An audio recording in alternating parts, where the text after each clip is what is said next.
ସାଙ୍ଗମାନେ, ସମୟ ବଦଳିଲା ଏବଂ ପକେଟରେ ମଧ୍ୟ ପଇସା ଆସିଲା। ହେଲେ ଆମ ଫତେପୁର ହାଇସ୍କୁଲର ହାଫ୍ ଟାଇମ୍ରେ ସମସ୍ତେ ମିଶି ଜଣଙ୍କ ଟିଫିନ୍ ବକ୍ସକୁ ସଫା କରିବାରେ ଯେଉଁ ଖୁସି, ଯେଉଁ ମଜା ଥିଲା ନା ସାଙ୍ଗମାନେ, ସେ ଖୁସି ଆଜି ପର୍ଯ୍ୟନ୍ତ କେଉଁଠି ହେଲେ ବି ମିଳିଲାନି। ବାଲେଶ୍ୱର ମାଟିରେ ଥିବା ଆମ ଫତେପୁର ହାଇସ୍କୁଲର ସେଇ ବାରଣ୍ଡା, ସେଇ ବଗିଚା ଆଉ ଆମ ସ୍କୁଲର ସେଇ ବାସ୍ନା ନା ସତରେ ସାଙ୍ଗମାନେ ଆଜି ବି ବହୁତ ମନେ ପଡ଼େ।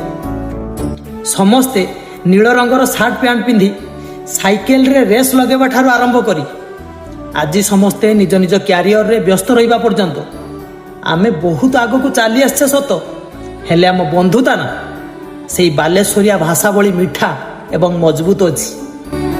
ଯେଉଁମାନେ ଫତେପୁର ହାଇସ୍କୁଲରେ ପଢ଼ିଛ ମନେ ଅଛି ତ ଆମ ପ୍ରିୟ ସାର୍ ଜିତ ସାର୍ ଏବଂ ରବି ସାର୍ଙ୍କ ମାଡ଼, ଏବଂ ଆମ ସ୍କୁଲ ବାହାରେ ବସିଥିବା ହରି ଭାଇଙ୍କ ଜଳଖିଆ ଦୋକାନରେ ସେଇ ଯେଉଁ ଆଡ୍ଡା ଜମେଇବା ଏବଂ ପରୀକ୍ଷା ଦିନ ସକାଳର ସେଇ ଟେନସନ୍। ସତରେ ସାଙ୍ଗମାନେ ଏସବୁ କଥା କେବେ ବି ଭୁଲି ହେବନି। ଏହି ଭିଡ଼ିଓଟି ସେଇମାନଙ୍କ ପାଇଁ ଯେଉଁମାନେ ଫତେପୁର ହାଇସ୍କୁଲରେ ପଢ଼ିଛ ଏବଂ ସେଇମାନେ ସମସ୍ତେ ଆଜି ବି ମୋ ହୃଦୟ ପାଖରେ। ସାଙ୍ଗମାନେ, ଆଜି ହୁଏତ କଥାବାର୍ତ୍ତା କମିଯାଇଛି ସତ, ହେଲେ ଏସବୁ କଥା ଯେତେବେଳେ ମନେ ପଡ଼ିଯାଏ ନା ସାଙ୍ଗମାନେ, ଆଖିରେ ଲୁହ ଆସିଯାଏ।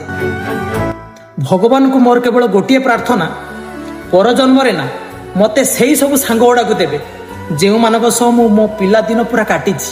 ଆଇ ଲଭ୍ ୟୁ ସାଙ୍ଗମାନେ, I miss you so much.